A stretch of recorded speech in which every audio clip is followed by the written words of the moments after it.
Is now a good time to buy a home? We get that question a lot on this channel, living on the Oregon coast, but even more than that, friends and family often ask us, is the market going to crash? In this video, I'm actually not going to answer that question for you. I'm gonna do you one better. I'm gonna explain to you why things are the way that they are. Why is the market a seller's market right now? Why is the market so crazy? I'm gonna explain all of that to you right now.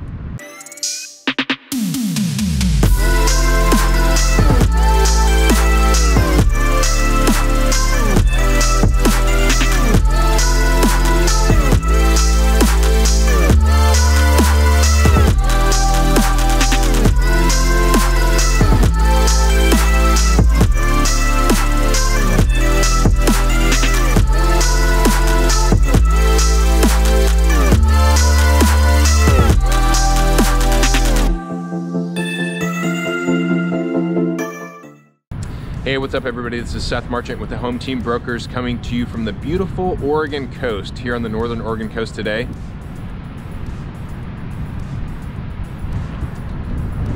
If you're new to this channel, living on the Oregon coast, we show you what it's like to eat, sleep, play, all the pros and cons of living on the Oregon coast. And in this video, I'm going to talk to you about the real estate market. If you're new to this channel, hit the subscribe button, tap the bell, make sure you get notified each time we drop a new video. And if you're thinking about buying or selling or have any real estate questions, all the contact information is below. Feel free to get in touch with us. Okay, so let's talk about the real estate market. We always hear people saying the real estate market is a bubble, it's going to crash. Is now a good time to buy a home? When should I buy a home? Should I wait a year for the market to crash? Sort of implying that the market's going to crash. It's just inevitable. Of course it's going to crash. You know, we hear these things all the time. They're basically all the same question. And when you ask a realtor that question, is now a good time to buy a home? Well, consider that realtors only get paid when they help you buy a home or sell a home.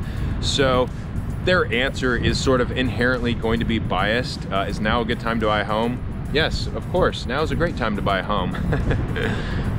But the reality is, rather than just simply saying, yes, now is a good time to buy a home, I'm gonna kind of explain to you what are kind of the market conditions that are currently driving home values up and really making this a seller's market.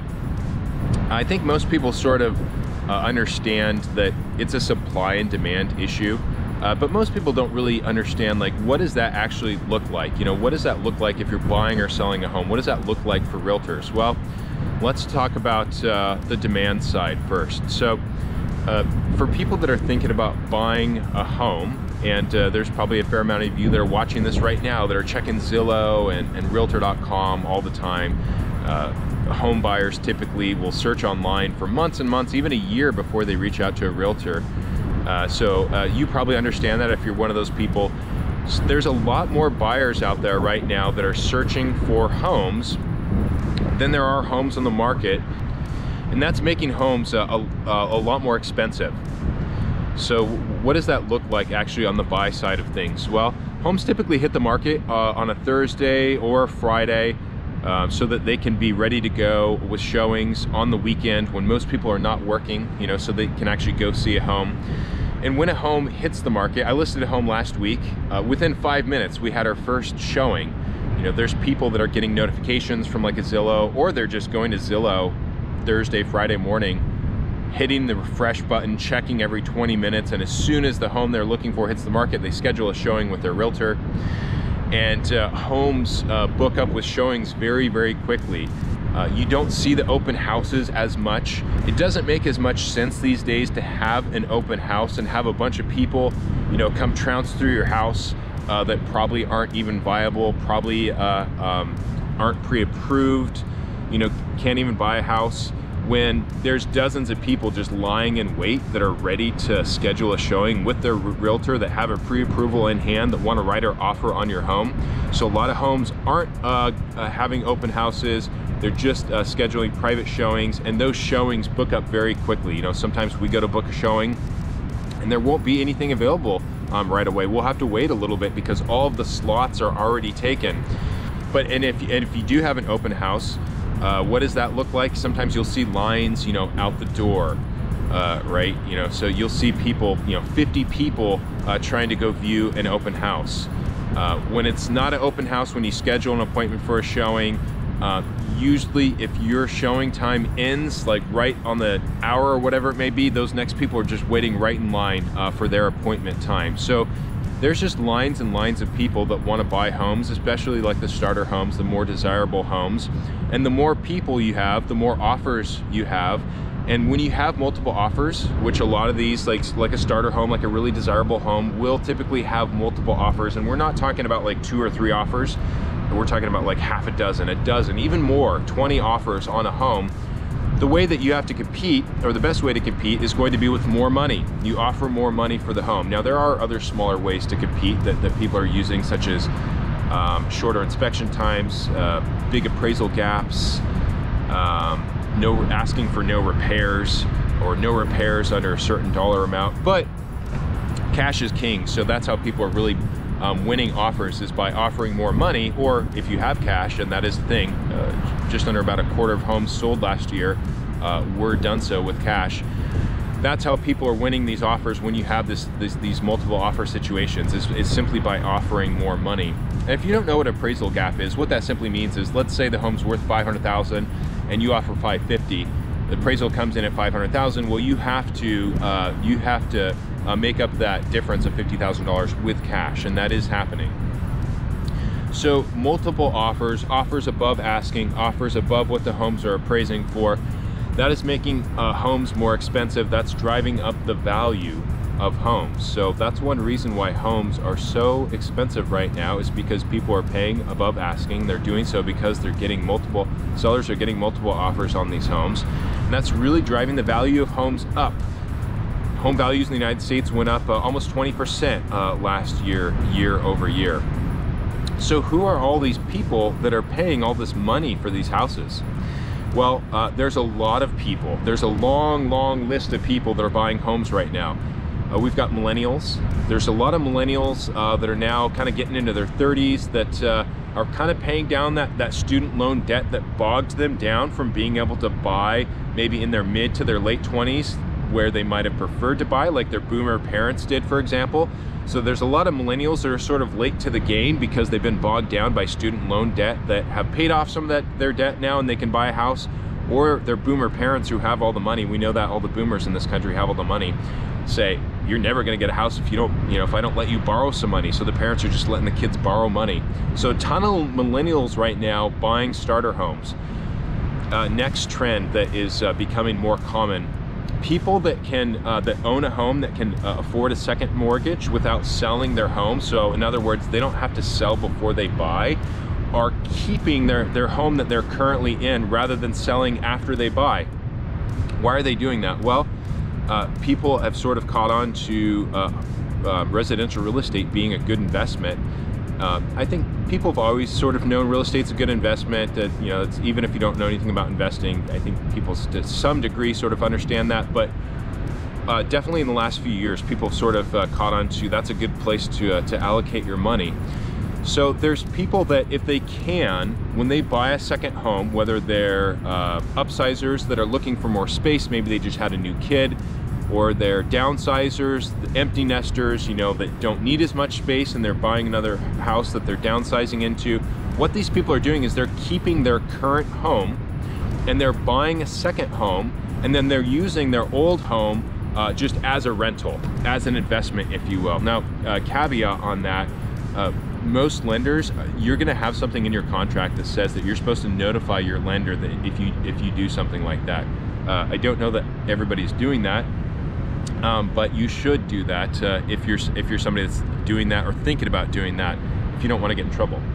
So that is a very common thing for people to buy a second house and keep their first house if they can. You've also got big private equity firms like a BlackRock. You've maybe heard that in the news. So there's private equity firms that are buying up residential real estate to use as investments. So there's big billion-dollar companies that are buying up houses. You've also probably seen like Zillow buying houses too. So there's big companies that are buying up houses. There's also just small companies, just the sole proprietor, the home flipper. There's a lot of people that are just on their own buying second houses as an investment. More people buying vacation homes. The vacation home has become increasingly popular. You've got foreign money coming in. So like, for example, you've got people from Asia buying homes in California, Californians then moving to Oregon.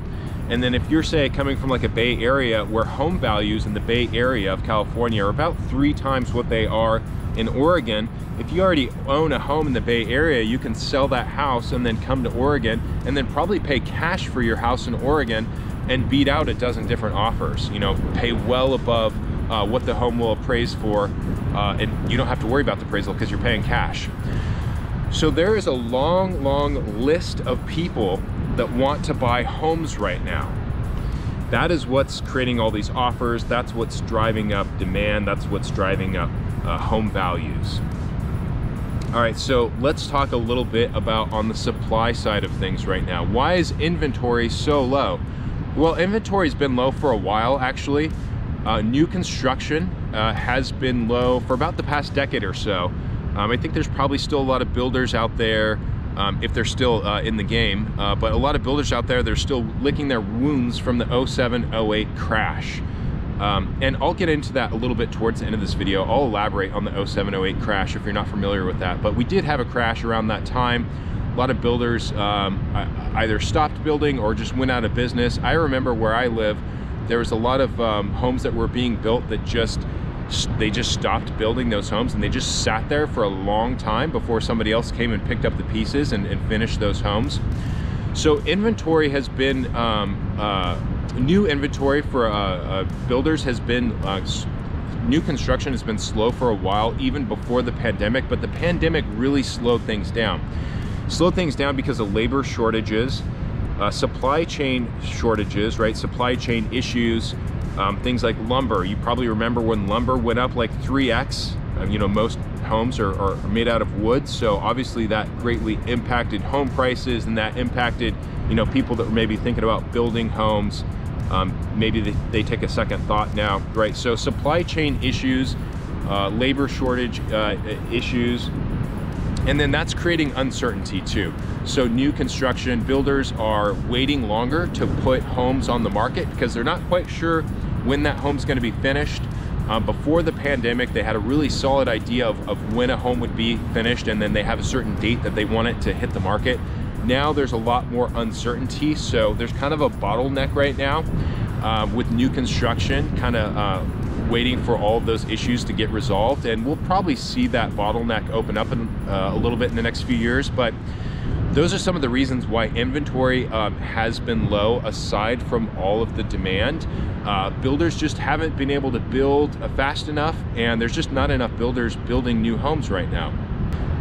And then some of these builders, they've got wait lists in some of these, you know, newer subdivisions where there's lists of hundreds of people long waiting to get into a home.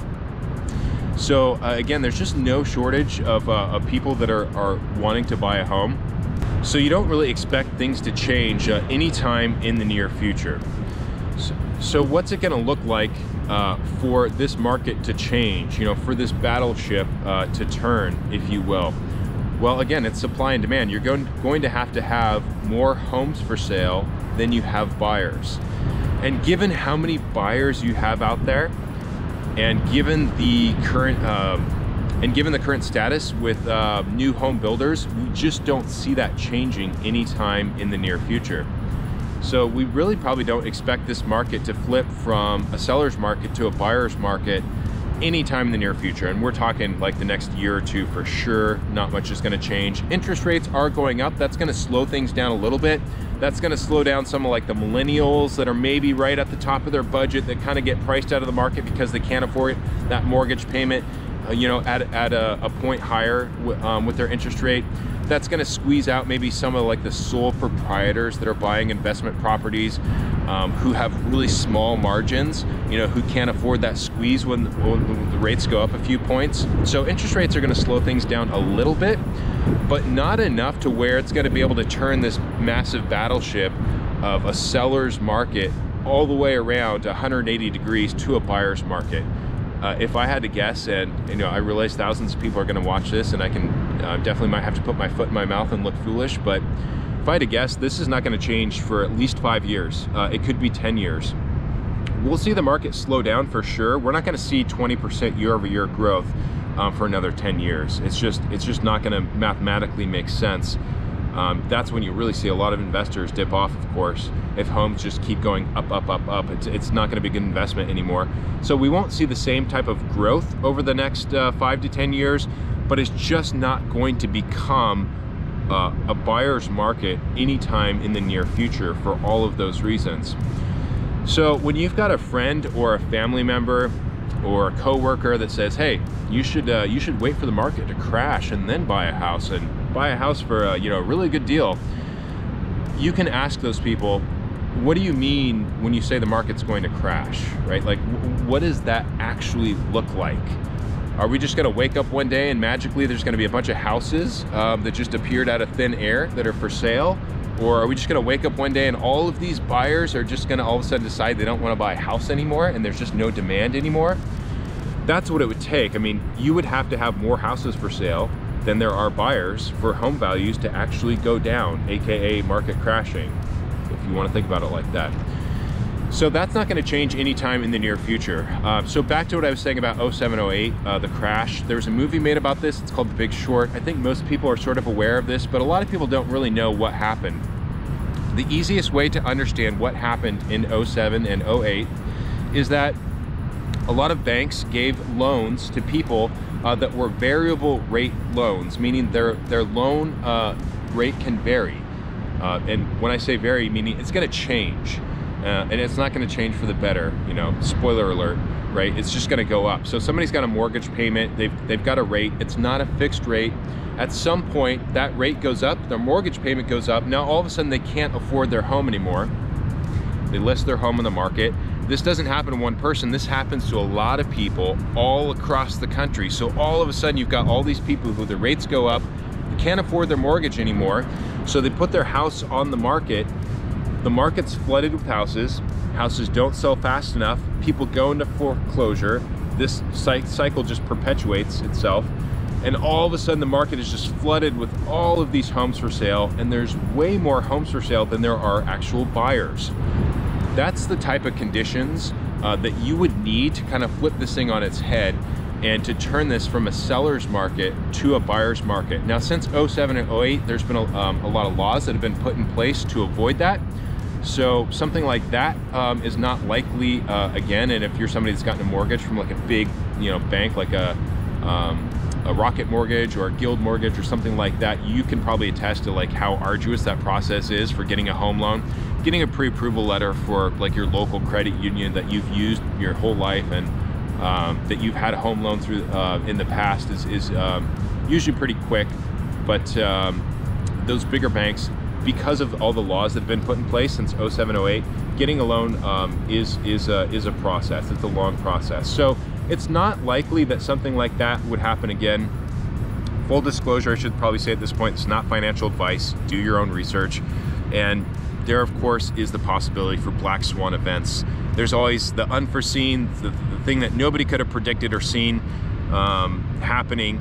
So it is possible that something crazy happens and the market flips, but based on the reasoning that I've kind of taken you through in this video and kind of seeing how many different groups of people there are out there that want to buy houses and seeing how low the inventory is and why there's no reason that that's going to change in the near future, you kind of realize like this market is not going to change anytime in the near future. In other words, it's not going to crash. So I know I said I wasn't going to give you an answer or not, but that is my answer to is the market going to crash? Is the market going to go down? No, it's not going to go down. It's going to slow down at some point, but it's definitely not going to crash. So if you're somebody that's waiting for the market to crash, that day is just probably not going to come. And again, I realize I can put my foot in my mouth here, but with the market conditions and everything the way that it is and looking at history, there's no reason to expect that.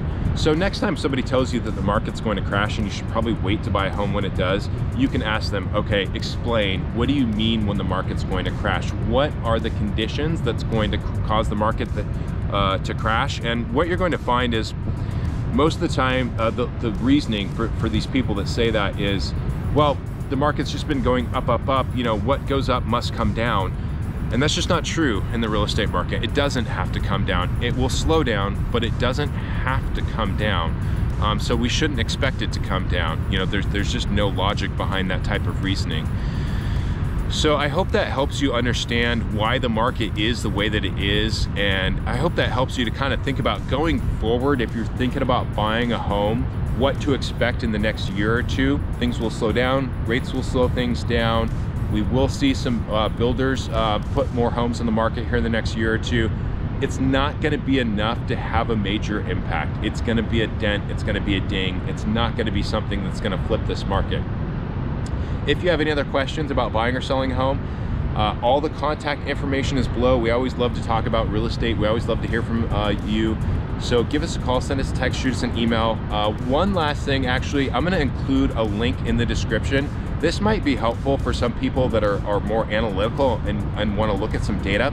I'm gonna include a link in the description where you can pick your state, and then you can pick like a region or a county or like a city. It's gonna vary from state to state, so it's a little bit more specific.